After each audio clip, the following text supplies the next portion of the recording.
Hey, everybody. Sorry for being a little bit late, but you know how it goes in this business. We got to get things tied in together. So let me get started. First thing, guys, I want to say a special welcome to, let's see, I know he's in here, Mr. George Lambert. Mr. George Lambert is a football friend of mine from 2 or 3 years ago, and I haven't seen him in a while, but I hope you're doing all right. I'm glad to see you in the chat room tonight. I just want to make sure that I got you in there.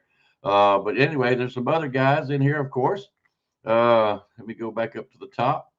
Oh, Mr. Stephen Hicks, how are you doing, bud? Yeah, I'm looking forward to this show tonight myself. Let's see here. Mr. Athens, always good to see Mr. Athens. I thought about calling him here soon, so I hope you don't mind if I do. BF Bud, so did you get a notification or did the text do it? Let's see here. Do, do, do, do, do, do. Finding the trackway. Hey, Bill, how are y'all doing? I hope you and Deborah doing good. My man, Van Edwards. Hey, good to see you, brother. Always good. Y'all are just tickling me to death tonight. I'm getting to see some folks that I haven't seen in a while, and I really enjoy that. Let's see here. Here's another one, Mr. Ferrex. I hope you're doing well. It has been a while since we've seen you on the show, and we always enjoy you being in here. No, that is not Salt Fork, Bill. That is a place where, if you noticed afterwards, you'll see a footprint and you'll see a handprint and a tree bow. That is a place that is about 10 minutes away from my house. Um, and that tree bow is weird. I'm not going to explain it right now. That's another day. And Miss Joanne Glass, how you doing, sweetheart? I'm glad to see you. Let's see here. Who else might have drifted in that I didn't get to see? There he is, Mr. Paramedic. How are you doing, bud? Glad to see you. I'm telling you, y'all getting it's about like a dadgum high school reunion here. Glad to see you guys. I really am. I really am. All right, guys, let's get on with our shenanigans here. Let me bring on the co-host, and y'all all know him and know him now by the Bigfoot Florida guy, Mr. Richard. Come on in, buddy. How you doing? Hey, ah, got me cleaning my glasses. Yes, I did. I was sitting there watching. Yep, Yeah, yep, yep. yeah. We, Now, we, go ahead. we timed the show perfect, man, because we had a really nasty storm blow through. Really nasty. So, Oh, good. Got rid of it, huh? oh yeah. Okay. All right. Before we get going, Richard, everybody wants to know, how is the puppy doing? Um, he's doing good. Um, I think the first once we got past, let's say, the first 24, 48 hours, the concern for any kind of internal injuries kind of left. I think now we're just in the time stage where he's just going to have to recuperate and heal, from all the pain. You know what I mean? Yep. He won't let me pick him up, which is difficult because I have to pick him up to take him outside to go potty because he walks really slow, really tender. Um, but other than that, he's eating again, which is good. He's finally eating and drinking. So I think it's just time. It's just time now. So, but I bought the equalizer. So next time we go for a walk, I'm waiting. And and there's those for payback. and those that don't know, Richard had adopted a puppy from the rescue. I take it.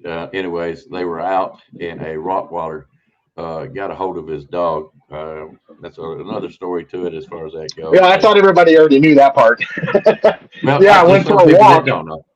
Yeah, I went for a walk, and this dog just came out of nowhere. And before I could even react, he had my dog in his mouth and was flinging him around like a rag doll. And Hmm. it was a very, very violent moment. It was a bad time. So Yeah. Well, like I said, not everybody knew about it on here. By the way, I ought to be shot myself. Flat Rock, how are you doing, buddy? Can't leave Flat Rock, man. That's just a sin. You know what I mean? yeah, I gotta apologize to Flat Rock, and because on occasion I do give him a call and see how he's doing, and I have not done that in a while. life has just gotten me busy. So Flat Rock, please forgive me. But a call is coming down the pipeline where me and you can shoot the breeze again. Yeah, yeah. All right. Well, Hey, Joanne. let's don't leave our guests hanging. I'm really looking forward to tonight's show. I had seen these guys. I actually helped Old Bear's Den of Bigfoot interview these guys, and I had a great time. And luckily for me, they said they would come on and do the show with us. So let's not leave them hanging out there. Guys, I want y'all to meet Mr. Andy, Isaac, and Journey. Appalachian Bigfoot hunters. Yes, they are. Can you hear us? Can't hear you, brother. What did Isaac do now? Hey, it would not be a live show without technical issues. That's right. I had it last night on my show where all I did was remove the guest at the end of the show, and all of a sudden it cut out all the volume on the entire show. Nobody could hear me, and I have no idea. I don't know. I'm looking at the screen like literally have no idea what I'm going to do. So all you can do is just close out. That's it. Yep. So I just waved and said goodbye. All right. Hello. Okay, I can hear Isaac.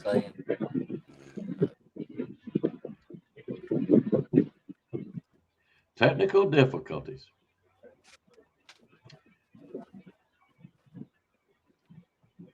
Oh, I think he's going to flex on us. We got to be careful. I was trying to figure out why we can't hear y'all through our. Oh, that's coming. That sounds like you're doing the right thing. You're heading in the right direction now. Oh, yeah, that sounds a lot better. All right. There's some feedback, though. I'm echoing all of a sudden, so whatever you did. Test. All right. Test. I don't hear the feedback now. I do Nope, now. I don't hear it anymore either. All right. Are you guys still hearing feedback? Let's see. Nope. All right. All right. Just a little bit. We had a little bit. You good? No feedback. All right. Yep, we're good. Andy, sit your butt down. He's grabbing our mic muffs right now to see if we can help with the feedback a little bit. I don't know if it will or not, but we're about to find out. Yeah. Can't see his handsome face back there behind the camera. No kidding. All right. All right. They're like, Yeah. hey, they use that modern equipment.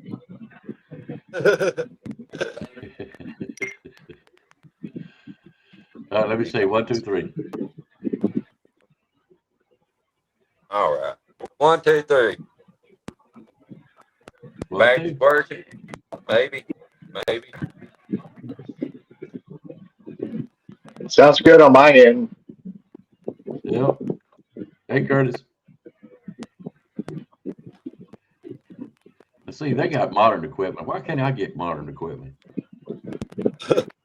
I've got all that stuff for mine. I just can't use it when I'm on your show. There's a lot of cords involved, and right now it's been a pain in my butt. Uh-huh. That's what I did today. I spent time organizing my podcast area and using zip ties to put all the cords in straight lines and Yeah. Ins and out. I need to get there to get it set up.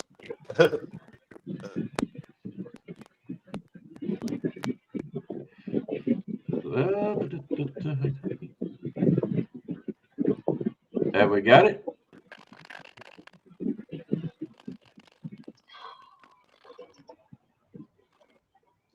See what we mean by technical difficulties? Yeah.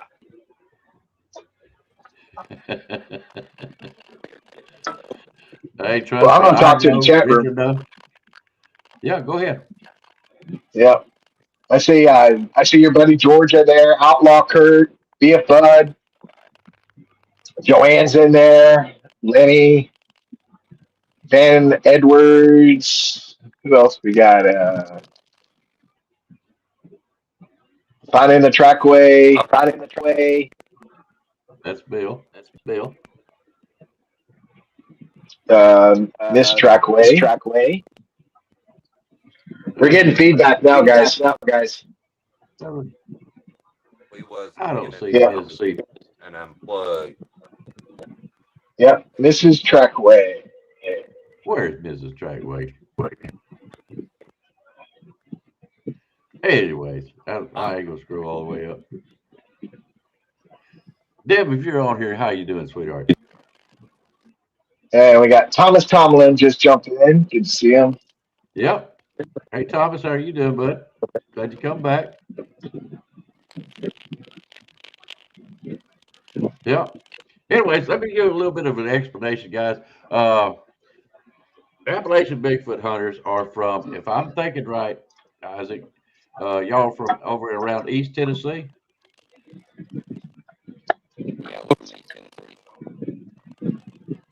Yeah, I'm not getting anything from him. Yeah, he's working with it. I didn't know he couldn't. But I believe they are from East Tennessee, and I'm going to speculate that they've got to be up around the Kingsport. What is that little town down there before you cross over into North Carolina? Gatlinburg? No, not Gatlinburg. They're further east than that, I believe. Kingsport's in that area. I want to say Johnsonville, I think. Is that where the sausages are made? Is that where the sausages are made? Which Johnsonville? Yeah, we're getting a lot of feedback. Tell you, all right, guys. I'm gonna take you out. Give you just a few minutes to work it out, and we'll bring you back on when I say at least two or three of you. All right, there we go. Yeah. That way we can not bore everybody, because I know they're all here wanting to hear the Appalachian hunters. I'm just giving you a little bit of backdrop of what I do know about them. They are a new group. And when I say a new group, they haven't been at it as far as collectively for a very long time. So, that's why we really what I'm going to show. I think myself, and you'll find out here in just a few minutes, so I really don't want to give it away too much, but you'll see why I really like this group. How are you doing, Mr. Howard Simpkins? How are you doing tonight? But anyways, I just don't want to give it away. I really, really don't. So I'm just trying to kind of give you a little backdrop to them, a little bit. I really like for them to tell who they are and what they do. Do they have YouTube open in the background? I don't know, but I don't know. Hey, Tyler, how are you doing? Glad to see you on here tonight. Yeah. Let's see who else has come in. Now I do know that Old Bear is listening. I mean, he's working tonight, but safe travels tonight, Old Bear. Oh, he's on the road tonight? Yeah. Well, Old Bear, please be safe. Drive careful. Okay, I'm still only seeing one of them. Johnson City. That's it. Thank you, Mr. Athens. Thank you. Johnson City. Yes, sir. I love that place. Because once you get out of it, it's nothing but a straight up run, nice road, all the way to the top right before you cross into North Carolina. But I'd like to say, I don't pinpoint them. They did say on the show, but I forget where they said they're from. They're in the last three counties of Tennessee. I know that. They're over there where the finger is at. Which finger? I don't know if I want to ask him about that. All right. I'll do some adjustment here real quick. All right. Simple adjustments. I'm not messing with nothing other than the stand itself. Yeah. Hey, Van, ain't it great to see George back? I haven't seen George in probably over a year. Uh, and George, guys, is an Alabama fan when we run the Alabama show and different channel, and he used to be very very faithful. Then all of a sudden we didn't see much of him, so that's why we're kind of really excited to see George back on tonight. Hope everything was well. I don't know what happened, but I'm hoping everything he's doing right in his family. There's old bear. So yeah, and I'm glad to see Van. Van knows I'm going to be getting in touch with him here pretty soon. All right. I think they went out. They come back on. Yeah, it's been Yeah, a. Go ahead. we had a pretty good show last night. I don't know if you caught the whole thing with Mr. Mike Martin, but I did bring you up, and he is all open to being on your show if you ever want him on. Okay. Yeah, I like it. Yeah, he was a good guy. I liked him. I met him at the Bigfoot conference, and just all around good guy. Yeah, I didn't catch his quote story, and right now I kind of want to leave it that way. You know how it is, Yeah. Oh yeah, but I caught about the middle of it, and yeah,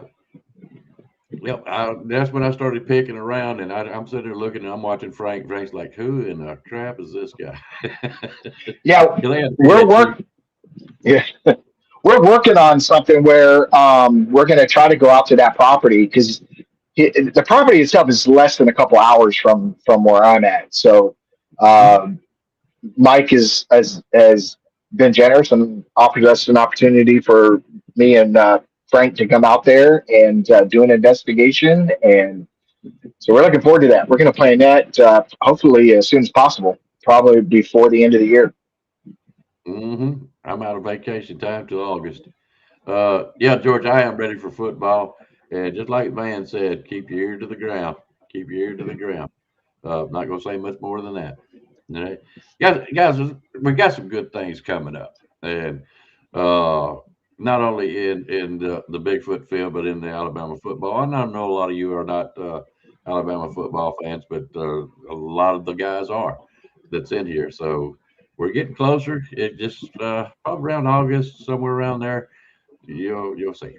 You'll see what we're talking about. We got some good things coming back up. All right.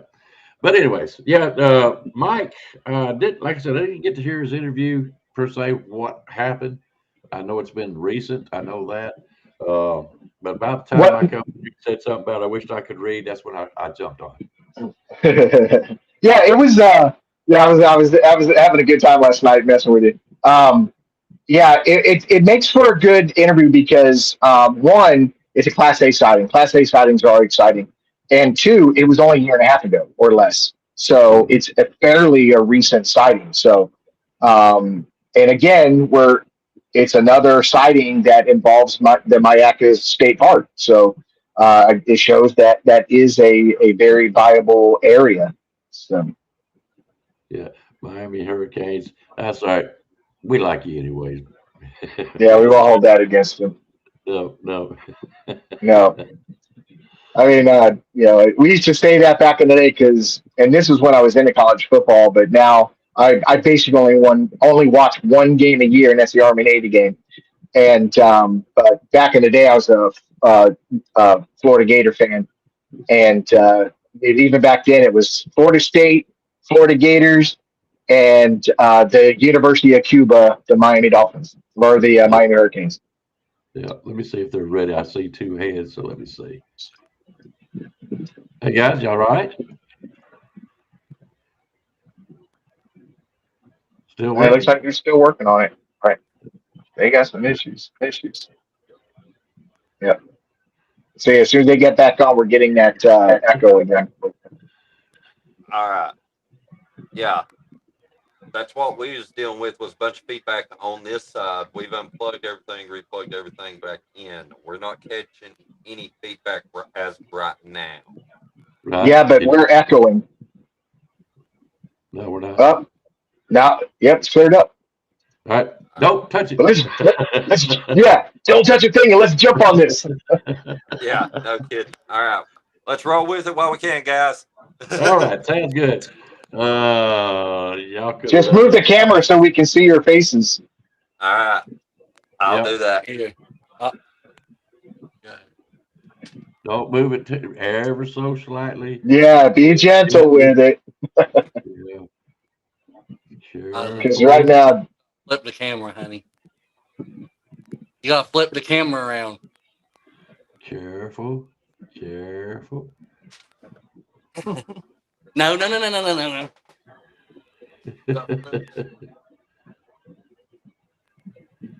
Did you see the Sasquatch body in the class? Yes, but are you talking about the one with the guy said he Yeah. found one? Yeah. Yeah, I've seen that. that has all of a sudden popped up all over the feeds again, and Yep. I've been addressing it on my platforms. That was already debunked. That guy did the fair circuit, and actually Steve Coles, from Squatch DTV, good buddy of mine. He went to the fair, met with the guy, and looked at it, and it was very clear it's fake. It's a fake body in a glass case. That's all it is. Yep. The guy's an artist. Yep. All right. Guys, I want you to be introduced to. We get a little feedback. That's okay. We'll work with it. With Andy, Journey, and Isaac. They make up what, and I'm so sorry. I believe there's a Mr. Chris involved with you gentlemen too. Am I right? Yes, he just doesn't use the podcast, does the podcast with it. Okay. No, I get it. That's I kind of included him so he knows he's included. You know what I mean? Because I don't like leaving any member of a team out. You know what I mean? Because that's it. You're a team. You know. Yes. So I don't like doing that. But anyways, all right, we're going to get started. If you don't mind, go ahead and introduce yourselves. Well, we are Appalachian Bigfoot hunters. I am Andy. My name is Journey. You gotta speak loud, son. My name is Journey. Don't be shy. And then my name's Ozzie. Yep, that's the rise. All right, go ahead. We're from a small town called Elizabethton, Tennessee, outside of Johnson City and Kingsport, or Bristol. Sorry, not Kingsport. We're about close to 2 hours away from Gatlin, hour and a half away from Gatlinburg, 2 hours from Knoxville. I know this area very well. Yeah. Yeah. All mountain. All mountain. All mountain, all good people. I will tell you that right. We tried to, if I can talk this evening, we tried to treat everyone as kind as possible. Bunch of nice folk around. Oh yeah, and let's put it this way: I've been broke down on some of them side roads going up to Kingsport. There was a place up in Kingsport that I used to deliver lumber to. Oh, geez, 2, maybe 3 times a week. Been up around Bristol, Johnson City. I know that area as far as mountain goes. I cross over from Johnson City over into North Carolina, going down to South Carolina, such like that, coming right back. So it's beautiful places. That's what made the whole job worth it. You know what I mean? Yeah, definitely. You see very different areas up here, that's for sure. Oh yeah. That is for sure. You got to have some legs to walk them mountains. I'll tell you that. Yeah. All right, guys. Let's see who's the ringleader. That's all I need to know. Who's the ringleader? I am Andy. Journey, what are you? He's you can talk. I'm the rookie. Well, he calls himself the rookie.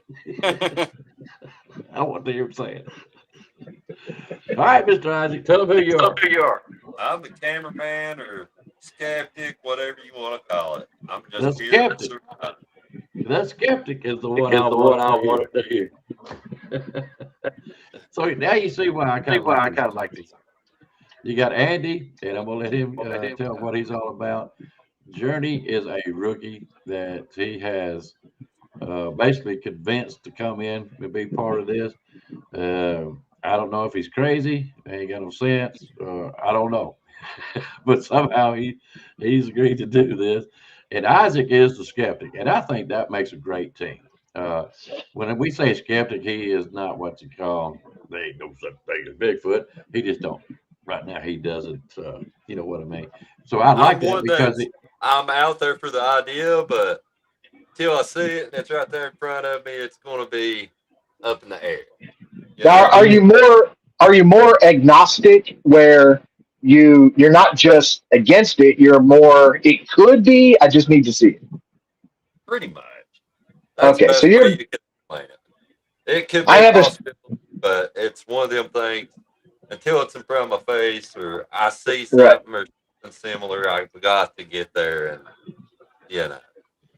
Well, I have a saying that I've used quite a bit in the last few years when I talk about skepticism, and everybody should be skeptic, because skepticism creates questions, questions create answers. Exactly. Exactly. yeah. The thing about it is you're not going to be easily fooled. You'll learn. No, no. This is not paranormal, and I know you come from the paranormal side. Uh, you'll see what I'm talking about. There's got to be evidence. It's got to be evidence. All right. Exactly. All right, Mr. Andy, tell us what happened because I know you Uh, started this for a reason. yeah. Well, I guess I'll begin when I first started uh, believing that there is something else out there.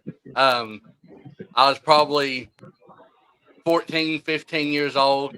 I've always liked the idea since I was probably 9 years old, but really when it came to me when it was 14 or 15, we was out on the Watauga Lake, me and the buddy out on the bank fishing, and if you where we live, if you right there on the dam, if you look over, there's a cliff, but off the cliff is a waterfall. Well, it's about around this time, probably during the summertime. We just got done. Well, we just got out there. We had football practice that morning, and about this time it was getting dusk. Uh, Maybe a little bit later than this, and all of a sudden, from the top of the mountain, you hear the loudest sound I've ever heard in my. It sounded. I mean, it just kind of felt. You could feel an echo in your chest, and I mean, about 5 seconds after that, you see a little rocks coming off the hill and everything, and you look when we looked up, we seen this what I now believe is a Bigfoot. This thing standing 10, 11 foot tall, and it takes this boulder the size of probably two or three truck tires and throws it out in the middle of the lake. And that's when I really started believing in Bigfoot, and I started doing my own research. And I've always wanted to, ever since then, I've always wanted to to, you know, prove that he's out there and other cryptids as well. It ain't just like you like your grandmother's folklore tells and everything. There's always some truth to folklore. I mean, it might be bullcrap more it goes down the line, but it started from somewhere. Someone seen something to start the lore. But besides me, uh, my boss told we had a meeting at work. He told us he wanted us to follow our dreams. Um, 2 weeks later, I went to Best Buy, bought some microphones, asked some of my best friends if they wanted to do this with me. They said yeah, and here we are now. All right, Journey, how in the world did he talk you into this? Well, one day we was at work and he asked me, "Do you believe in Bigfoot?" And I said, "Yeah." And then he asked me, "Do you want to Push come that with?" mic closer to him. You gotta talk louder. Oh, sorry. And he asked me, "Do I want to come with him to hunt him for one YouTube video?" And I said, "Yeah." How are you, Journey? How old are you? 19. 19. Yeah. Considered an adult, so everything from here on is your fault. Out. You'll be all right. You'll be all right. Oh, All right, come on, Mr. Isaac. Tell me about it. All righty, guys. Again, me and Andy, we've been friends since we was kids. I mean, it's one of them things. We've been friends since we was about, I was 8, he's probably 10. You know, we grew up in the same neighborhood. His woman that helped take care of him, so she lived in the same neighborhood, and it's just sort of one of them friendships. Like, hey, you want to be my friend? Yeah. And from there, it just sort of went. It just sort of went, and then he came out of nowhere. He's like, "Hey, I'm gonna start hunting Bigfoot. You want to help me with it?" I'm like, "What in the hell is he getting me?" But I'm like, "All right, I've been along for the ride this long. Might as well jump along another adventure." So here I am, and it's been fun so far. Enjoyed it. And now you're second guessing the friendship thing. I, That was a long time ago. yeah, that's what I was about to say. He got too much time involved now, don't he? Yeah, I'm too invested. I understand. All right, so let me kind of go just a little bit backwards here. Okay, and I'm gonna ask Journey and Isaac this question. Mike. All right, I'll listen at me. Andy, I'll get back with you in just a minute if that's okay. No, 'cause like I that's said, no problem. Okay. All right, Journey and Isaac. What's it going to take for you to believe, not only believe, but to know there are such these creatures as Bigfoot? We're going to just go stick with Bigfoot for now. I mean, more hard solid evidence, and then for me, I'm out there thinking of what wildlife's out there, what's around here, so on and so forth. So with me, it's one of those, as I said, I need to see something. I'm not easily just, I guess you could say I'm not easily Persuaded. Yeah, because it's just there's too much wildlife out there, but I also understand there's too much unknown as well. So I'm going to err on the side of wildlife more so than none. But on the flip side of that, do I understand there's other things out there? Yeah, because there's things out there we can't explain that happens every day. You know? Well, in responsive to that, there's a lot of people that have seen them that denied and think you're a joke. All that kind of stuff for years and years. And I've heard stories of farmers, fishermen, all different types. Man, I've been in the woods for this and this and this, and never have I had. And then all of a sudden, they actually see one or hear one that's really close. Such a circumstance as Andy had. It don't take much because you're out there in the woods at night, daytime, whatever, and something happens that's just incredible that any animal can't just do. Yeah. And then your only next thing you got is humans. Exactly. That's the only thing. Exactly. All right, Journey. What's it gonna take for you, brother? When I see one or hear, Would you see one? yeah. How close? Maybe like I mean, do you want one coming up, grabbing your head and shaking your no, hand, or no. one rubbing your tent, or whatever you may be in, or you want to see?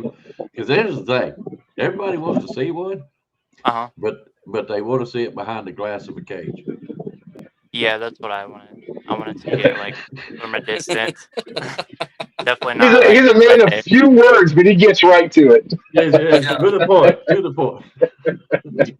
Yeah, we like last video, old Barry told him he started talking eventually. We made him do the intro to the video last night. It's the funny thing is what's going to happen is he's going to see one day, and then you're not going to shut him up. Yeah, that's exactly what old Bear said. Hey, people have done this for years and years and never seen one. Yep. You get well, Richard, you ain't never seen one, have you? Not anything that I can literally say, bam, I saw it. Yeah. And by the way, hey Patrick, good to see you, brother. So, anyways, Andy, what is your mission for creating this group? Well, it started. Really, it was to prove to, I guess, more. I'm the only one in my family that believes. My uncle likes the idea, and he always joked, when he retires, he's gonna dump all of his money trying to find it. He's a very big avid hunter and loves the woods. And of course, my dad's property is is down in a holler surrounded by mountains. Really? Well, I shouldn't say I'm the only one. My brother-in-law is a very big believer. But it was to, I guess, I wouldn't say bring awareness, but to actually try to prove to them that what I saw wasn't a joke or wasn't that's a flaw kind of thing that I was maybe thought I seen, or that I know what I seen. I seen it with my two eyes. It was standing in front of us. But yeah, I mean, I thought it was, a good way to also have all the best friends around, because we all love the outdoors. We all love camping, hunting, fishing. We've always been out in the woods for the last 30 years, probably. But yeah, it was more to prove that these cryptids or Bigfoot exist, and to not just prove that they exist, but show how dangerous these things could be, and different signs to look for out in the woods if you ever think you encounter one. Now, you said that you seen one that was 10, 11 foot tall. Yeah, it was above us, but from I've been up on that ridge before, and from my estimate, it had to be. I'm 6'4", and it had to be 4 foot taller than I was. We didn't go up there and check it out after we left or nothing, Yeah. because back then I didn't really know what to do. But it was definitely it was definitely 4 or more foot taller than I was. So, anyways, it's looking up, I know it throws you off as far as height Yeah. and stuff. So you can at least say it's 9 feet tall, with the Yeah. possibilities of. That's still big. I Yeah. got news for you. That is still big. Uh, Let me ask you a question. Do you remember? Was it silhouetted on you, or could you see it in illumination? Um. What was? Sorry, my earpiece didn't catch what you said. Did you see the shadow side of the Bigfoot, or was you more illuminated by Oh sunlight? no, it was definitely illuminated. Like I could see. I mean, I couldn't see the face. I could definitely tell it was hair, because I thought it was a bear at first when the rocks started coming off the mountains, and I looked up. But when I seen it physically pick up this huge boulder and throw it out in the water, I definitely knew it wasn't a bear. But it was definitely like I said, at least 8 to 10 foot tall, hairy humanoid. It was standing on 2 feet, and it looked like a human with like a bunch of hair, like Journey has all over his body. Don't let him talk to you like that, Jerry.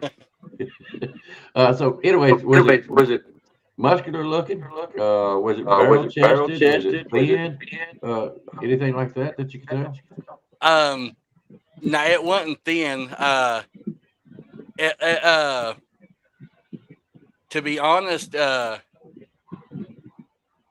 I couldn't. I know it had to be very large creature just because of the sound that we heard. I mean, when I say it, literally shook our chest, and so if I had to, I don't even want to say how much it could have weighed, because I mean, I have no idea. I couldn't really tell like the features of it. Besides, I couldn't tell if it was muscular or if it was anything like that. But I could definitely tell it wasn't thin. it was big around, but I couldn't tell anything besides that. Because the sun, about this time, the sun was like over, kind of like over top of it a little bit. So the sun was in our eyes a little bit. Okay. All right. Could you tell long hair, short hair, color head, Short. short hair, Yeah. skin color? Could you tell that? The hair wise, it was brown. Okay. But you said that's right. You said you couldn't see the face. Yeah, I couldn't Okay. see I couldn't tell any features on the face. How short? I'm really curious. How short was the hair? That again, that you could estimate. I would say trying to find an example. 2 inches, 3 inches, 1 inch. Kind of like a little bit less than sheep hair. It's kind of what it looked like. Mhm. But I couldn't really tell how long. I knew it was short, but it wasn't.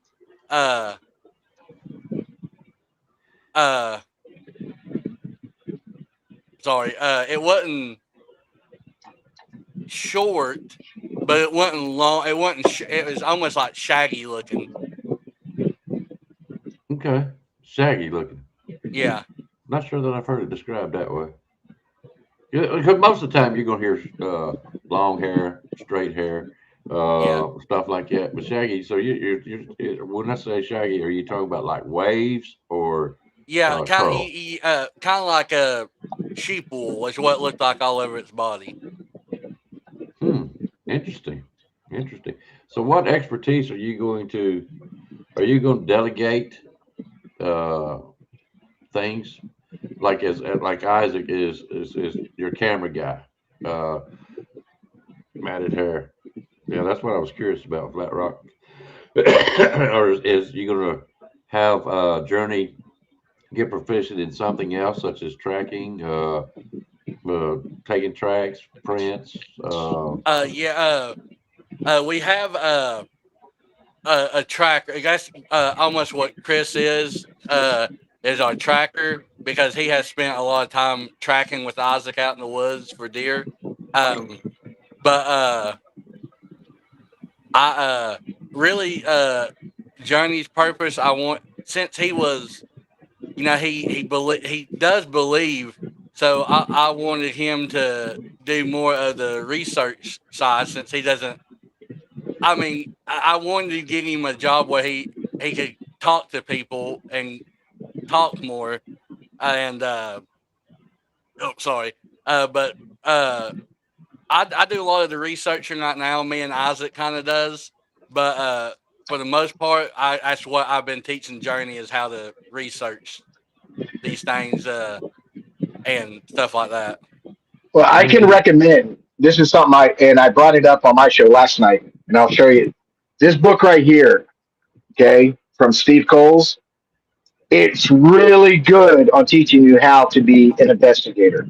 The right questions to ask, the right evidence to look for. It's a short read. It's not a very thick book. Get it on Amazon. Just look up Steve Coles. Fantastic book if you're starting out and you want to learn some investigative techniques and stuff like that. Okay. Yeah. Well, the reason I ask is because I want Journey to succeed in this, in his endeavor to be part of a team, because it helps when you're part of a team. And when I say part of one, me and my wife will go out. Okay, there we go. We'll go out, and she is more about looking at the signs of the trees, the tree bows, especially the tree bows. Anything that looks odd in the woods, which we all know that weather could do this and this and that, and there's all kinds of anomalies out there in the wood. I've seen some strange things that I tend to believe that they do make tree bows. When I Yes. find something that's, and Richard probably could tell you better, but she does that. You know what I mean? I'm more finding the footprint, listening to the sounds. Now, when I'm running my mouth on doing a show, I'm not such a good listener. Trust me.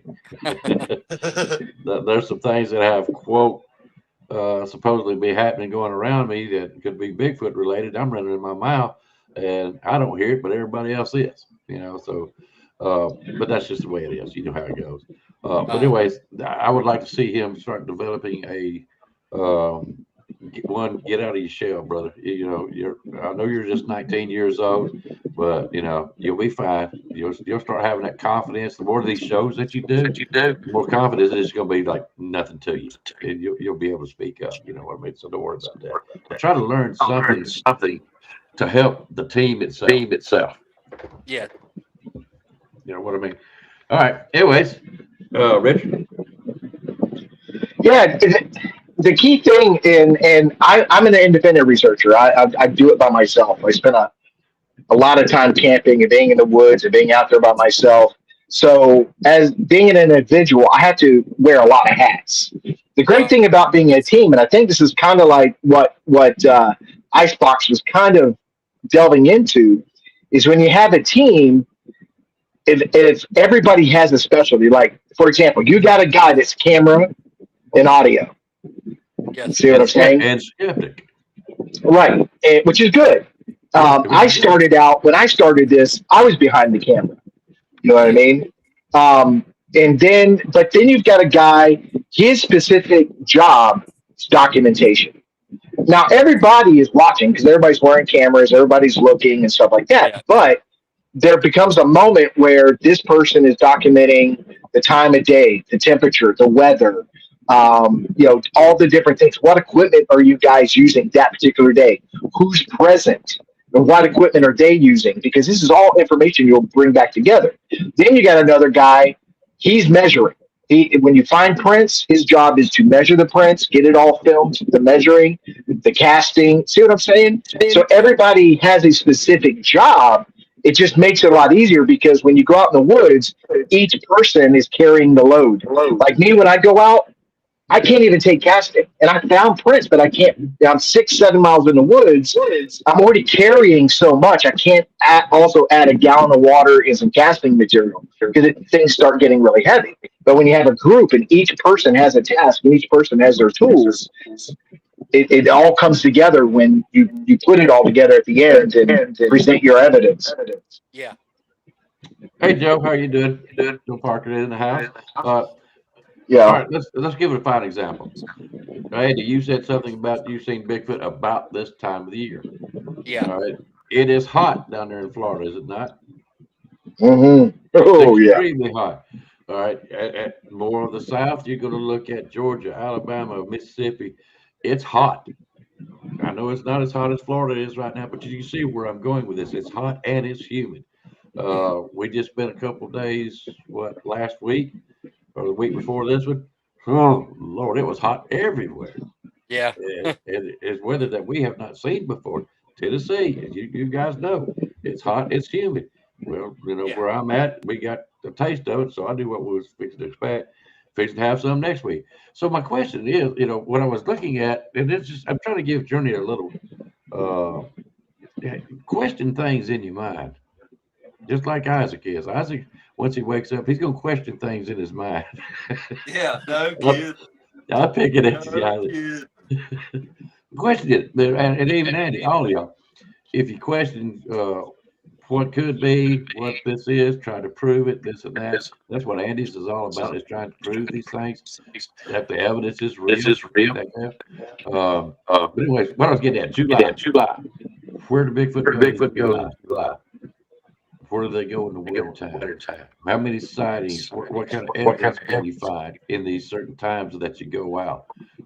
My suspicions right now, with it being hot and humid as far north as it goes up, what do? They got to have water. They got to have water, and especially in this kind of heat. Where are they hiding? You know what I mean? Where are they hiding during the day? It's not as comfortable. You got to think about it, brother. Are you going to go out there in a fur coat this time of year? Nope. They ain't got no choice. So you got to think about these kind of things, and that's what I'm wanting to waking up on Journey's mind of how you can contribute, asking these questions. What is this? What is that?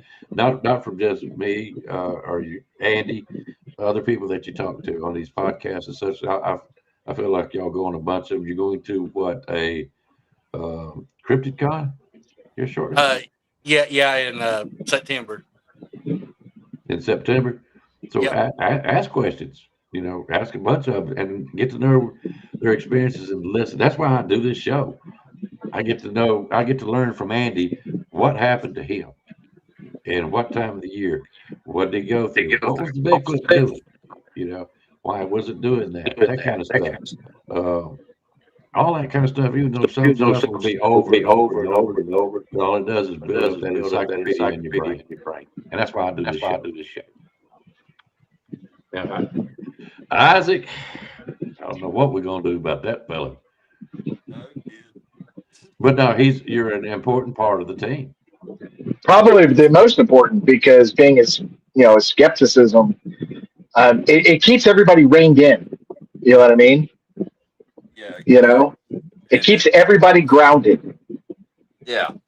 Yeah, it keeps everybody, I guess you could say, in the realm of possibility, as well as they're still free to look, see, believe, do whatever. Yeah. You know, and it allows me to get insight on it, an opinion on it, and to be able to look and see what they're interested in. You know, it has opened my eyes, but again, I'm just one of them people. You know, it has Right. opened my eyes to things. Just watching Andy, watching him identify, certain sounds, things of that nature. Do I still try to rack some of the noises and try to be logical? Yeah, like we heard some sounds last night that I was like, well, it's that. Still brushing it off. It's for me, all this is for the ride, and the more you learn, the better. Yeah, I mean, when you're out there and you're researching and you have something happen, and I go in it, even though I've been doing this for 20 years, I still go at it with skepticism because I'm always trying to debunk what I'm finding. So there is no other possible explanation. And that when I because you're going to put your thumbprint on this, you know what I mean? You're going to give it your seal of approval. So you want to be able to figure out any other options that it could be before you narrow it down to what you think it is. Exactly.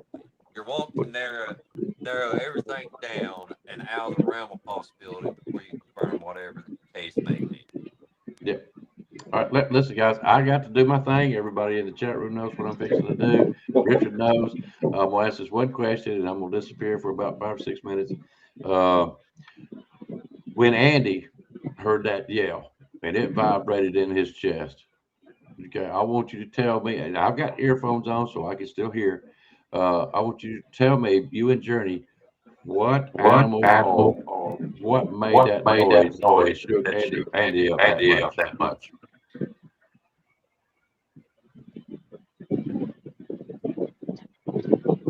Is it? He's there. He's Yeah, there. I Yeah. know he can hear me. I'm just trying to think of what was he talking about? What I seen because he said Andy and Journey, or was it what we heard last night? I'm sorry. No, heard last night. Oh, don't think Yeah. I didn't hear that. No, what I was trying to get at was Isaac and Journey, because one wants to believe or does believe. Isaac wants to, but he's not seeing what he needs to see.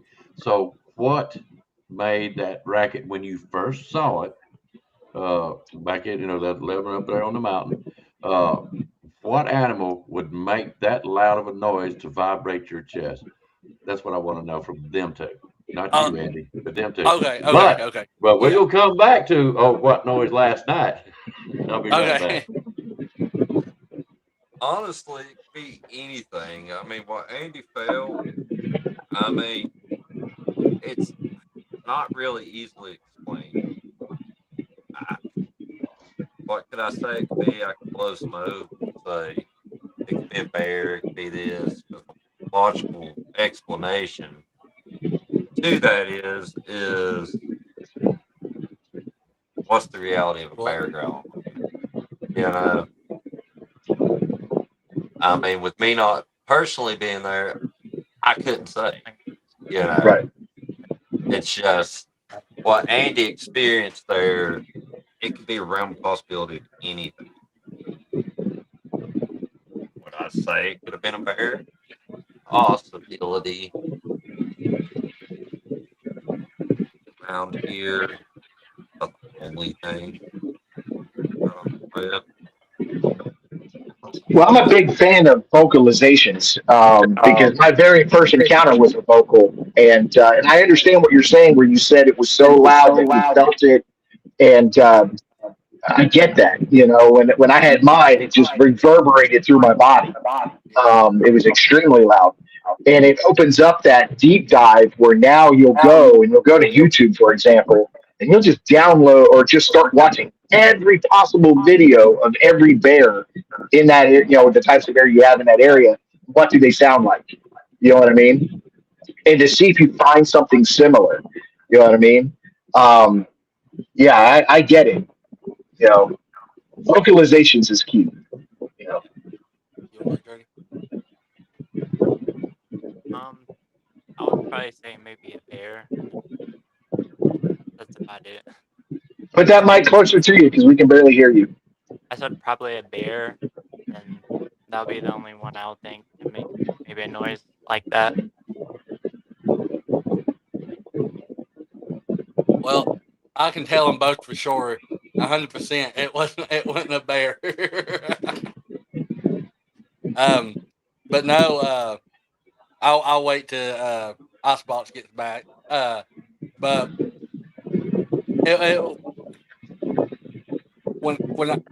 it was almost like it was angry. I haven't really. Besides that, I've only heard, one more different Bigfoot, I guess we say vocalization after that. And they really was not that far away from each other. I mean, time-wise they was, but the distance where we heard one last night and where I heard one the very first time was, I don't know, how far you think that is from last night to the lake, the dam, like How going to the far? lookout? Yeah, Like 12, 13 miles, something like that.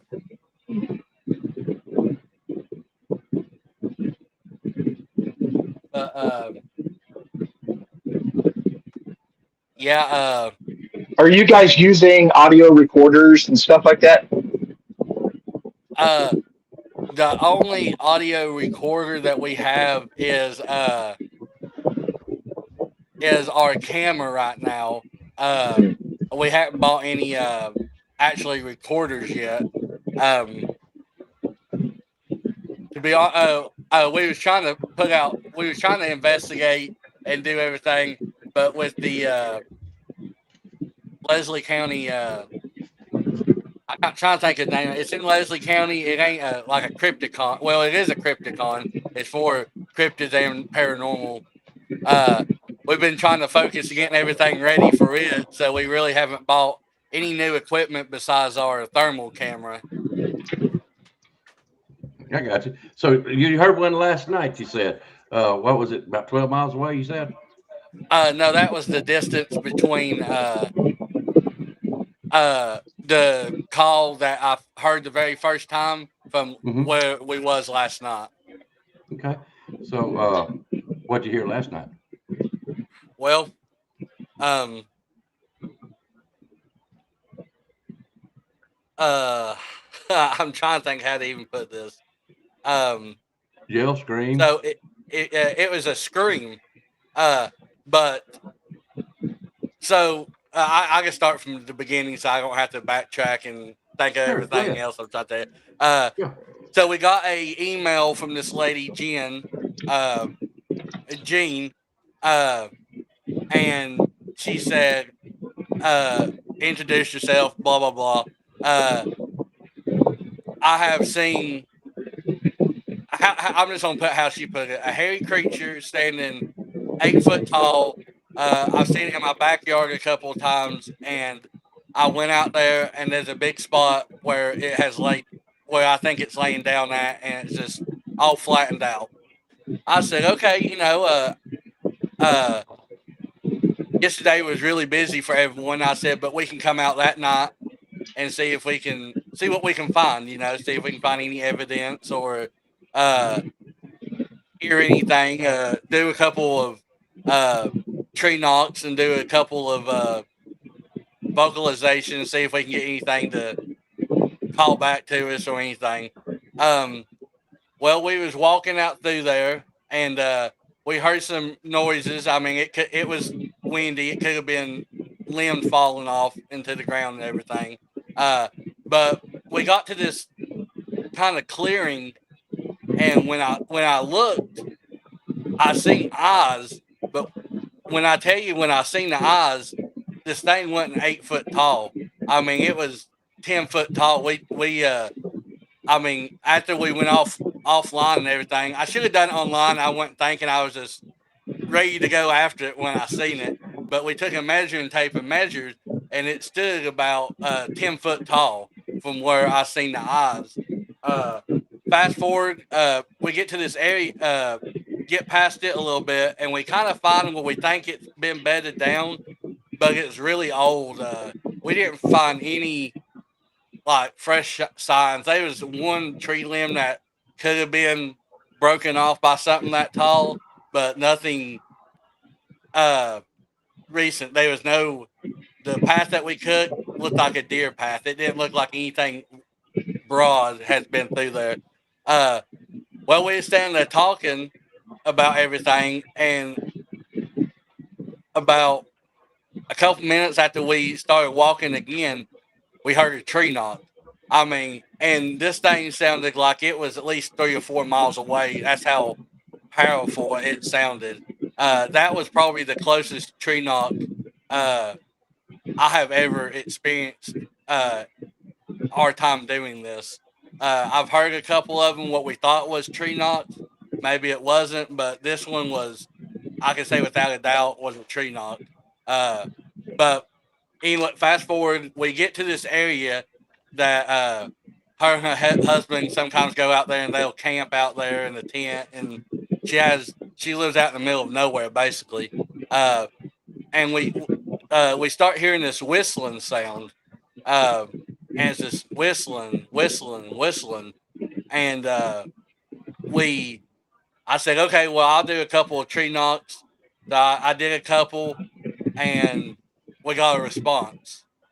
Then I said, well, if it's doing tree knocks, let me try a vocalization to see if we can hear it. If it's a Bigfoot or if it's something else, hitting a tree.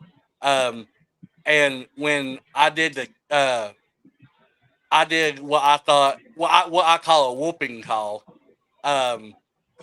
When about the fourth time after I get it, you just hear this thing scream, and I ain't talking like a mountain lion, like a woman screaming. I mean, it just. I don't want to do it over the microphone or anything. It busted everybody's head. But when I mean, if you go back and watch that video, as soon as it happens, you can see me and Chris, the guy that was with us. I mean, we both just turned around, and it scared me because it sounded like it wasn't no more than 100 yards away, and you hear Journey say, "What the crap was that?" And but yeah, but I to be honest with you, I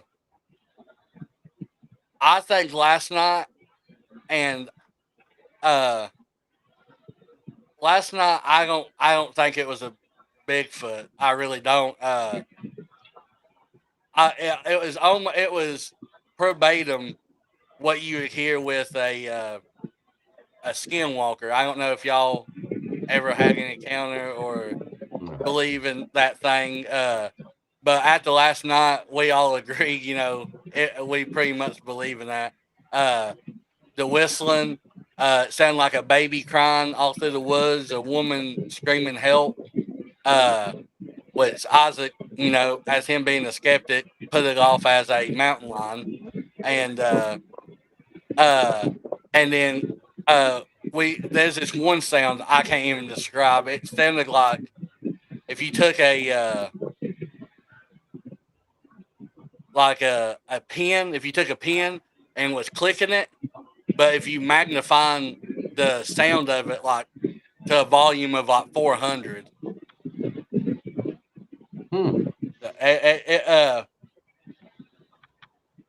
It was just one of them things that basically you would have to be there to kind of feel what we're kind of trying to tell.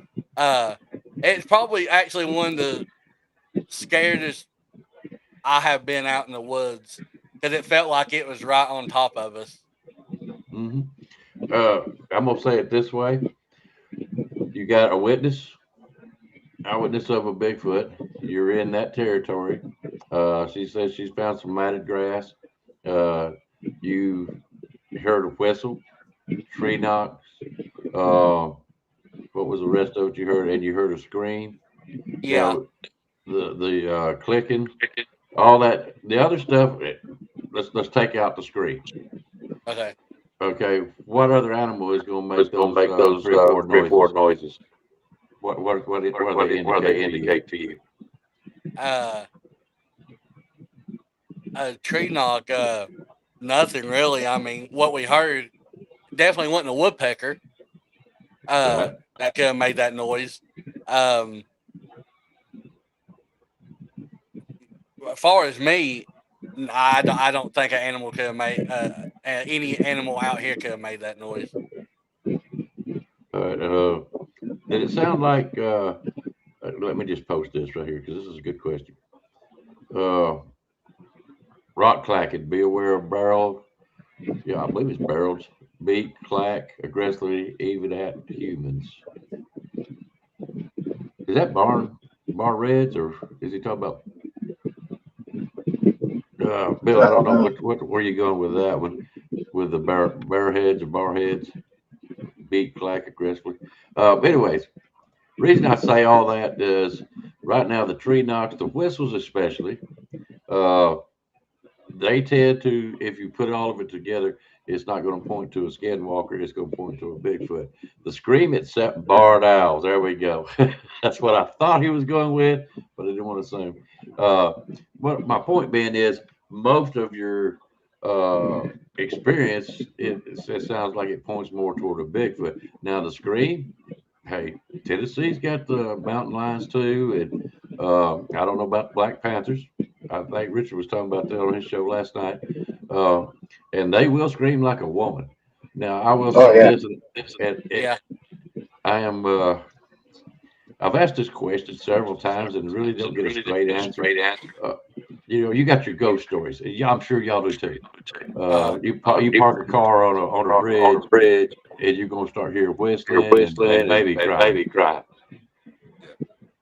You do have those stories. Yeah. Okay. My honest opinion or my curiosity, I think it's a Bigfoot.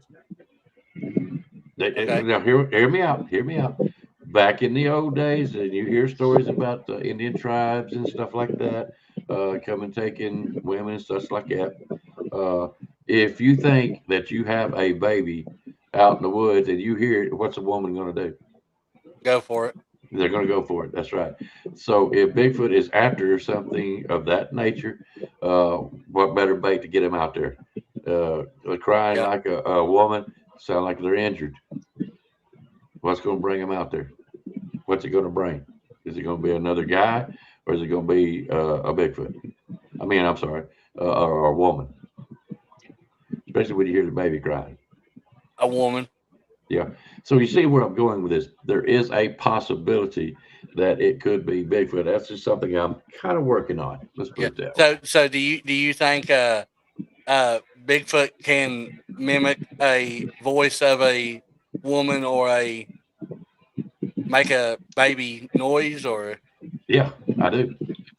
From my show, let's put it that way, shows that I've done, that they do present that they can mimic. I've even heard a story that they can mimic a beeping of a car when you lock it. You know, it goes. Chip, chip. Okay. Yeah. Yeah, I've heard they could do that. Many stories I've heard about owls. Not so much coyotes, I don't believe, but you see where I'm going with it. They can Yeah. mimic. Now, can they mimic human speech? I don't know. Not as probably not as thorough as we can, but I'm just wondering if that might be a possibility. I don't know. But anyways, what I'm trying to say, yeah, they can mimic, especially stuff they hear all the time. That's what I'm to understand. Let's put it that way. Okay. You know what I mean? That would with with you saying that and the other noises or definitely the tree knocks and everything else, the Ozzie thing. I mean, it could have been a bird, but when I tell you, like, there was no. Only thing you could hear is the wind. Like, there was no crickets. There was no. You couldn't hear anything else besides us talking in the wind. It was like very, very quiet last night, and that kind of put two to two together. That kind of I can understand. Yeah, when people tell their stories and you investigate, you've got to take in the circumstances. That's what you got to take in. People say anything. But I try to dig into the circumstances behind of what's going on and what they're telling me. You know, once I can get that figured out, then I can move forward with whatever I might think it is. I'm gonna tell you like this, Andy. I've heard one scream and I've heard one mumble. Or can we safely say that's samurai chatter, Richard? I'm the wrong guy you want to ask that with. Okay. All right. No, because you know what that leads to, and you know where I stand on that. So yeah. No, I have heard. I'm gonna tell you like this. I was in the BFRO. Quick story, and I got a report of down Tuscaloosa way. Two fishermen was going down fishing. Something hit the water, and they said it was not a beaver. Said it come from the ground, and they thought it was a Bigfoot. So they turned in a report. I go down to investigate. We go in between these two hillsides, and the guy told me I told him, I said, get me on dry ground, because we was right there where they said the rock was thrown. And they said, okay. We kind of went up a little slough and got out of the boat. As soon as we get out, we start walking around, probably, not even 50 feet. One of the guys says, man, something's watching us. And I'm like, okay, I don't doubt it. Man, Bigfoot's got the things that piles up on Bigfoot. It's amazing. I mean, we could sit here and talk all night about situations with Bigfoot. But anyway, so feeling is one of them. And I told him, I said, where's this feeling coming from? And he said, up here on this hill. Well, this hill is straight up. So anyway, so I told him, I said, you go around this finger, come up behind me. I'm going to go straight up that hill. I get it up there. Guys, I'm having to grab little saplings and stuff like that just to make it up this hill, use it as footing and handhelds. I finally get to the top. There's a little 2 or 3 boulder outcrop right there at the top, and I get there and I sit down and I light me up a cigarette, and I'm sitting there and I hear this. I go to looking, where's this noise coming from, and it's right in front of me, but to my right in some tall weeds. And I'm sitting there listening, and I hear it again. Same kind of noise. Just mumbling. Yeah. I don't know. Man, I had a hard time getting up this hill myself. I know no daggum animal is going to stand there and mumble with me sitting there. I don't know what it is. So when the guys finally made it up and come in from behind me, I turned around and looked at them, and I had to do it, so I could kind of get my head right. I said, you guys think you're funny. And they go, what are you talking about? I said, when y'all just right over there, talking, and they go, man, we just got here. And I'm like, okay. So, I knew then that it wasn't them. What it was, I don't know. I can't tell you. It's very odd. But I'm just saying there are other noises you have to take the circumstances and try to piece it together in your brain. Yeah, I had something similar, and this is when I investigated up in Georgia with Johnny Two Bears, and I I knew there was a group in the woods, and me and another guy was sitting in camp. We were kind of taking turns going in the woods because you just don't want that many people out there at the same time. And while we were sitting there talking, I kept hearing talking in the woods to my to my right. And that was an area that every time we would go in the woods, we would enter in that area. So I thought it was the guys coming back. And I mentioned to him, I said, I think the guys are on their way back because I heard some talking. And it was the type of talking where it's like somebody's holding a conversation on the other side of a door. I mean, you can hear the conversation, but you don't know what they're saying. You can't tell what the words they're using. It's like on the other side of a wall. But you heard and it was definitely back and forth kind of banter. And then I told him, I said, do you hear that? And he said, yeah. So I got up, walked over there, expecting to meet the guys as they came out. There was nobody there. And we heard this for a while. And then a little bit, maybe 20 minutes later, the guys come out of the woods, but maybe 300 yards down from where we had heard this mumbling, you know. But I don't know. I wouldn't call it samurai chatter as much as just a low guttural mumbling back and forth, you know, but it was very muffled. I mean, very, like I said, it's like listening to somebody in another room. You can hear they're having a conversation. You just don't know what they're saying. Yeah. And you try to go through your head what's making that noise.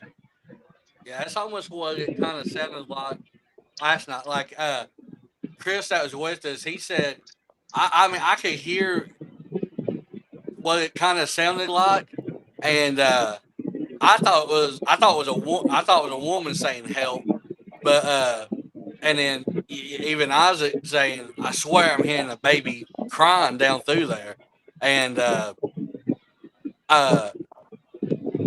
it's almost like you couldn't really understand what it was saying.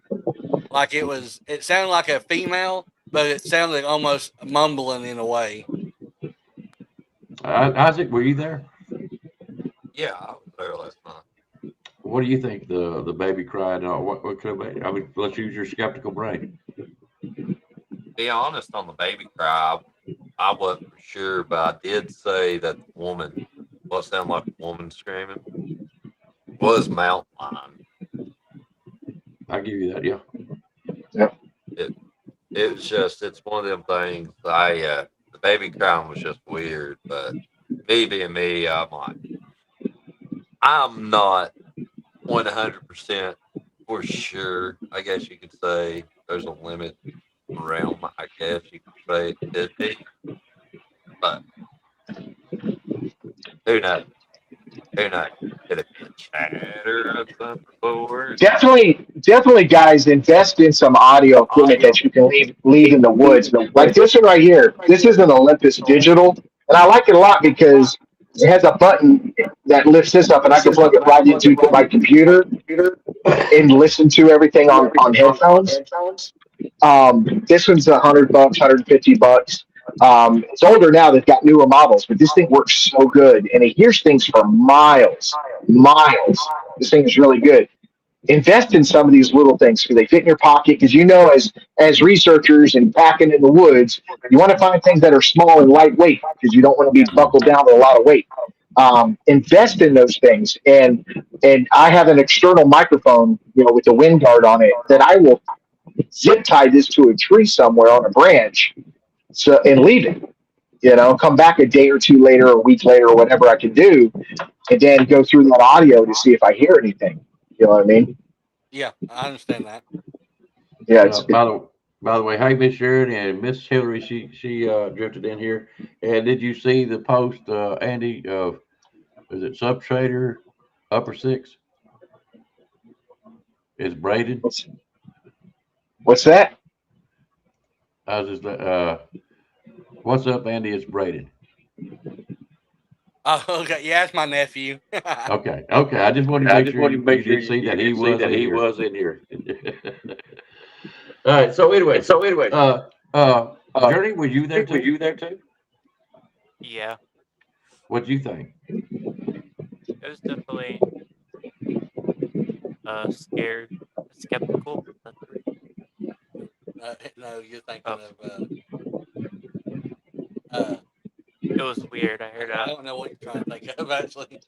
it was weird. I heard a It girl got, say help, and then the whistling, like Andy said.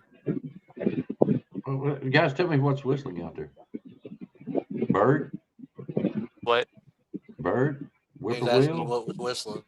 Oh, something was whistling. How did the He's asking whistle? you like, do you think? Oh no, Think if it was a bird or no, I don't think it was a bird. Okay, what whistles then? Isaac, Andy, anybody? Tell me what whistles Well, out there in the woods. Whippoorwill. this was more like just a straight.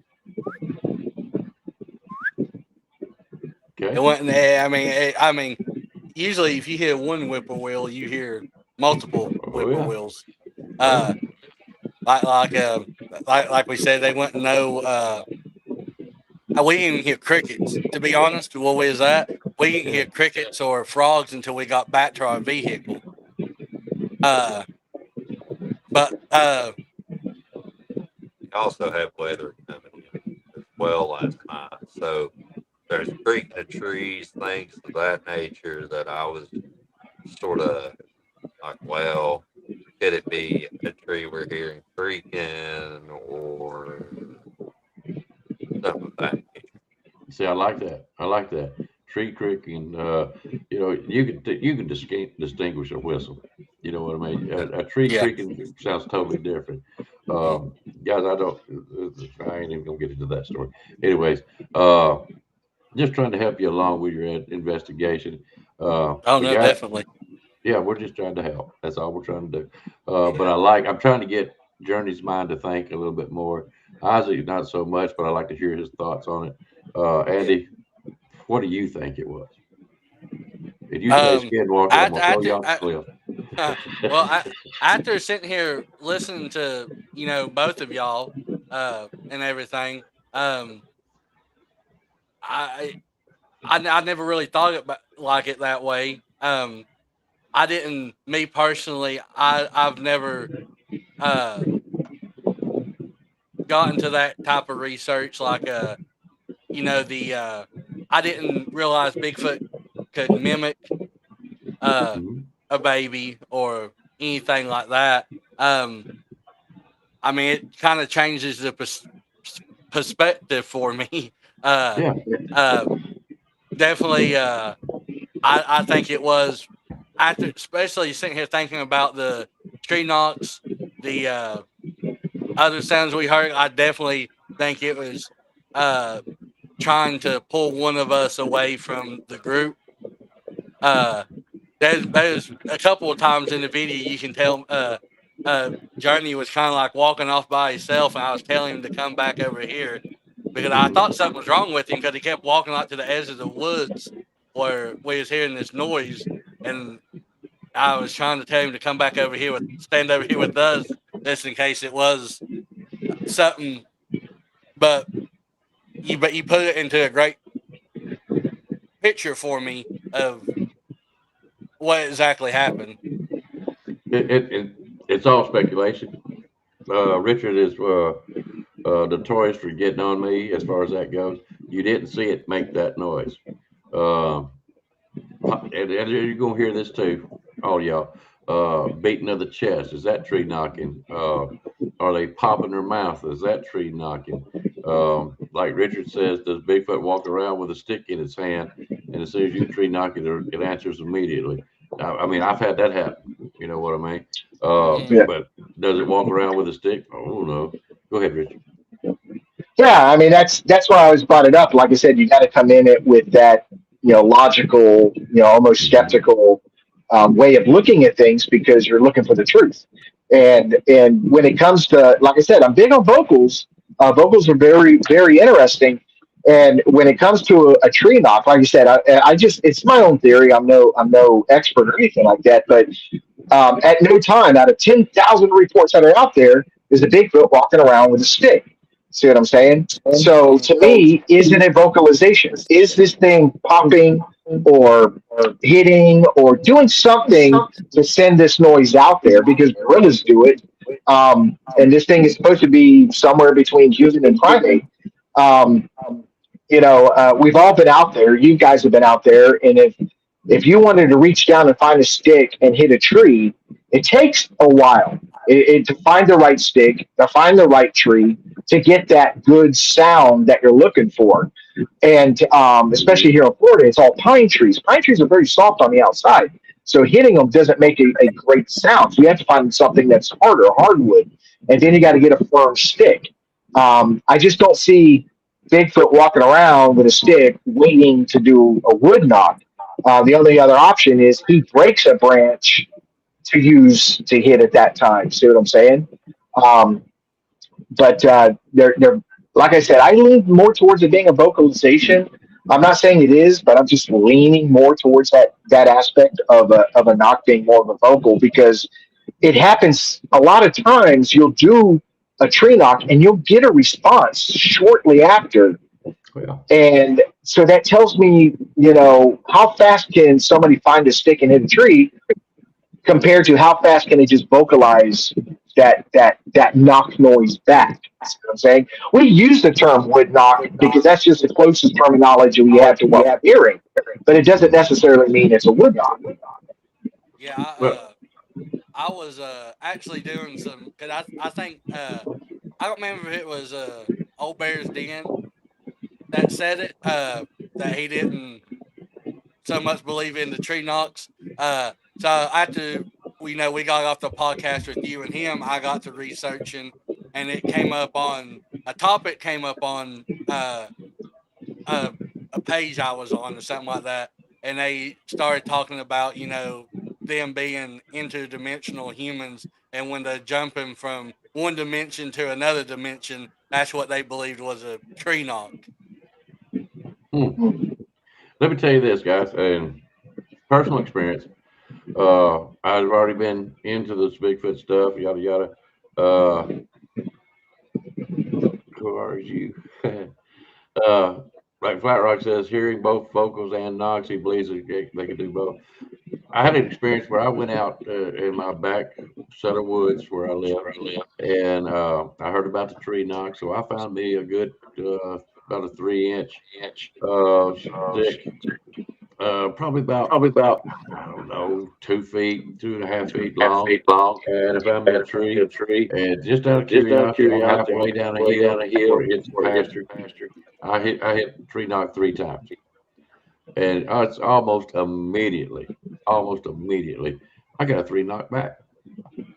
Well, that's right across from the pasture is a creek and a straight up and down hill with rocks and kind of like a bluff. And I'm thinking, okay, that could have been an echo. So I said, okay, I'm going to take a stick. And I hit it twice.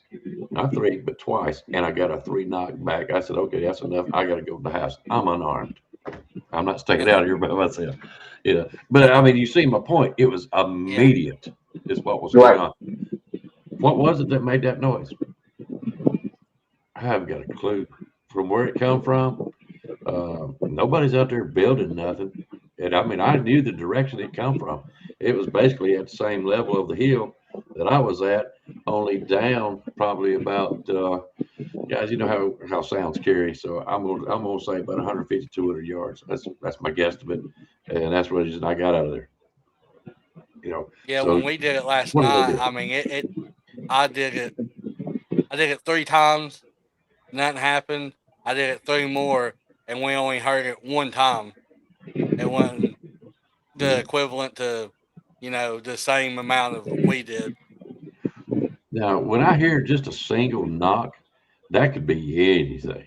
Yeah. Anything. That could be, oh, geez. I mean, I've heard so many tree knocks that just one all my life, just about, because I love spending time in the woods, especially when I was younger. But 2 or 3, that kind of makes you curious. But 1 knock, I don't necessarily would even think Bigfoot.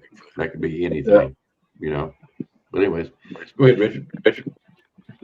Yeah, I mean, it's like I said. The key thing is it's all great stories, but it's the documentation that's important. You know what I mean? You want to have something that you can say, "Hey, listen to this. What do you think?" And I encourage you guys to document everything. Everything's worth documenting. Regardless if you find out later what it is. What I mean? It's always worth documenting because that's part of your research. As an investigator, that's the key word, is investigating to figure out what it is and what's happening. Mother Nature does crazy things. Oh, yeah. Absolutely, Mother Nature does crazy things. And Mother Nature will create some structures, and Mother Nature will create some sounds. And like I said, down here with like Florida Panthers, if you go on a YouTube and you listen to vocalizations of mountain lions and Florida Panthers, they're the same thing. Dude, their vocals are scary. Their vocals are really, really freaky. You know what I mean? And but it's getting that audio so that you can have something to compare it to. Like my biggest enemy in the woods is a barred owl. That is my biggest enemy because those things have so many different vocalizations that it just blows your mind. And I remember hearing the first time I heard an owl, but it had this weird thing at the end, like it would howl, but then it would have this little weird twist at the end. And I was like, that is weird, But then when I researched barred owls or different owls, I didn't know it was a barred owl at the time. I found that exact vocal, and I was like, okay, it's a barred owl. Then another time, which I finally found the recording, I had the living crap scared out of me in the woods, where it sounded like two chimpanzees were just beating the crap out of each other. You know what I mean? Just like if I was watching National Geographic, and it scared me to the point where my pew-pew came out. And but come to find out, when we researched, we went into the woods with flashlights, figuring out what this was. It was two barred owls. They were fighting or getting frisky, whatever they were doing, but they were very, very vocal in that moment. So getting to know the wildlife in that area and what they're capable of doing and capable of sounds. For example, a coyote has over 70 different vocals. And I hear it all the time when people say, well, it wasn't coyote because I've never heard that before. Well, then you're telling me you've heard all 70 vocalizations of a coyote if you've never heard that before. You know what I mean? Yeah. So. Can I give you a bit of advice? Yeah. Don't be afraid to be wrong. Yeah. That's right. You're not going to learn if you ain't wrong every now and then. I've made claims on this and that, and so far nobody's proved me wrong. But if they do, I've learned something. Exactly. So don't be afraid to be wrong. A good skeptic. He's not just he's not crazy. I don't believe this and that kind of crap. But he's open-minded. So you got a good partner in Ozzie. You got a guy that's willing to learn there. Like I said, guys, don't be afraid to be wrong. Yeah, I think the biggest advice I can give you is don't be afraid to say, I don't know. I just don't know. You know what I mean? I think a lot of researchers, I think that's where the biggest problem is pride. They always have to have the answer to everything. Yeah. And that's not necessarily true. I've had people come to me and say, hey, what do you think this is? I don't know. I don't know. See what I'm saying? Your guess is as good as mine. Your theory is as good as mine. I don't know. And that's the human side of it. That's why we're investigators, is because now the I don't know is a question that needs to be answered. See what I'm saying? Yeah. So don't be afraid to say, I don't know. You know what I mean? You don't necessarily have to claim something as something. You can say that was weird. Let's document it, and we'll put it out there so other people can hear it and form their own conclusion. But in the end, really don't know what it was or what caused that or whatever. Yeah. And see, I'm right opposite. I'll claim something. And nobody's proved me wrong. So until they do, that's what I'm thinking. Because I believe that's part of evidence. Evidence that we can't prove Bigfoot left his footprints. Yeah, we can't prove that Bigfoot whistled. We can't prove none of it unless you see them do it. If you see them do it, then say it. Then you really know that they can't. You know what I mean? But until then, prove me wrong. I've seen videos and Bigfoot Flat Rock knows what I'm talking about. I claim it's real. And I will until somebody proves me wrong. But until then, and have I been wrong? Not so far. Well, it's like a good example is last night's show where somebody was this is a person I've had contact with in the past that goes into my research area and they clip the picture. And if you watch last night's show, I bring that picture up, and we go into detail on this picture. Absolutely, I see what they're seeing. Absolutely, I see a conical head. I see a brow ridge. I see eyes. I see a bulbous mouth and all this. What is it? I don't know. And I kept saying that. I said, I don't know. See what I'm saying? It's very, very, very interesting photograph. And I encourage anybody to go watch last night's show on Sasquatch Unredacted and watch it and message me on what you think this picture is, because it was very interesting. And I look forward to going in my research area because I know exactly where this picture was taken because me and this person had a long conversation. But again, I wasn't there. See what I'm saying? I wasn't witness to this. So it's interesting. And I'll tell people, I think it's interesting. I think it's worth investigating. It's worth my time. But I don't know. I just don't know. Well, guys, our camera is actually about to die because I forgot to charge it. But we want to thank y'all for letting us come on and talk to you again, Icebox. And Loved it. Richard. Yeah. Is that okay? It was nice to meet you and everything. It was good to meet you guys. Appalachian Bigfoot hunters. Yeah, we're fixing to leave it just the same there, Andy. But anyways, it consists of, as far as we know right now, of Andy, Isaac, Journey, Chris, and y'all do have a Facebook page, am I correct? Yes, sir. Okay, guys, you want to check them out, support these guys, Appalachian Bigfoot hunters. I know I have subscribed to your channel, and I didn't get a notification about what come on last night. I got to check that out, but I apologize that I haven't. It's fine. I didn't know it was on. It's getting to be a thing with that gun YouTube. It's kind of taking me off. Yeah. The last two or three videos, it seems like it took me 2 days to upload a video the other day for some reason. Well, that's where editing comes in. That's where you gotta. I go out for 4, 5, 6, 7 hours at a time. Sometimes for days at a time, and I have to edit things down to something that's palatable. You know what I mean? Yeah, to a 30-minute video, a 40-minute video, or something like that. You know. Yeah, Powermatic's got me paid. I think I was wrong once, but I could be wrong. That's me. And yeah, Flat Rock. Go ahead, sorry, but. Flat Rock, they do have a page. It is Appalachian Bigfoot, right? Yes, sir. See, I'm still not wrong. Well, we'd love to have you guys back when the guy in the middle has a lot more to say. I know. At work, he talks all the time, but. And next time, splurge and get him his own microphone. Okay, sounds good.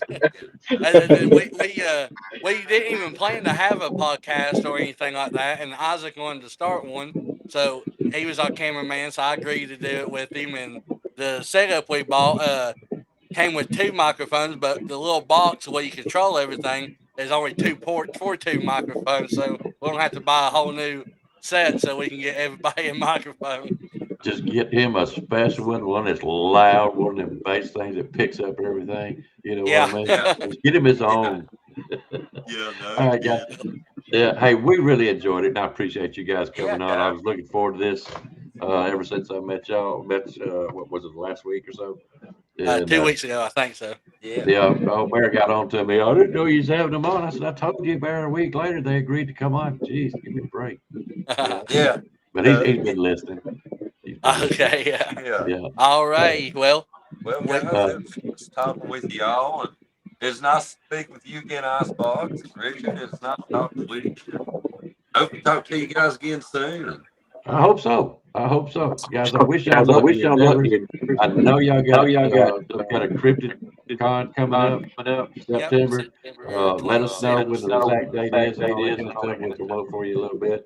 Not that anybody would come from us, but I love the area you guys are in. Isaac, I thoroughly enjoyed you. Journey, love picking on you, bud. You're gonna make it, bud. You're gonna make it. Andy, thanks for the story. That was great. No problem. Thank you. All right, guys. We'll go ahead and take you out. There you go. What do you think, Richard? Good times, man. Good times. You know, it's always wonderful to meet new investigators, people that are getting their feet wet in this field and enjoying themselves, enjoying the woods. You know, like me and you both know, it's a win-win. If you're out in the woods and even if you don't find anything and you're hiking and you're camping and you're enjoying nature, it's a win-win. So And the people that they'll meet and the friendships that they'll build off this particular subject, it beats none. You know what I mean? I have thoroughly loved since I've been in this field. But anyways, all right, Rich, we're gonna get out of here. Thank everybody for being here tonight and putting up with our shenanigans and stuff. I hope y'all enjoyed the show, but it's time for us to get out of here. Skedaddle. Hope God y'all bless come back. everybody. Yep. Richard, you doing a show next week? No, we do have a show, Sasquatch Unredacted, in 2 weeks, and our guest is going to be Marianne Gant. She is a BFRO researcher, and so we're going to have her on the show in 2 weeks. Okay. Catch Richard and Frank Middleton. He's his new co-host or host, whatever you want to call it. And it looks like to me he's doing a great job. So y'all go over and catch him on Sasquatch Unredacted. I think you also Simo on Bigfoot Florida Guy, I believe. So you catch him either way you want to, but we prefer right now Sasquatch Redacted, this builder channel, guys. So if y'all get over there and check him out, we're going to get out of here. Thank y'all for coming. I'll see you guys hopefully in about 2 weeks. Y'all take care of yourselves. Until then, y'all be careful, y'all be safe, and thanks for coming. We'll see you guys.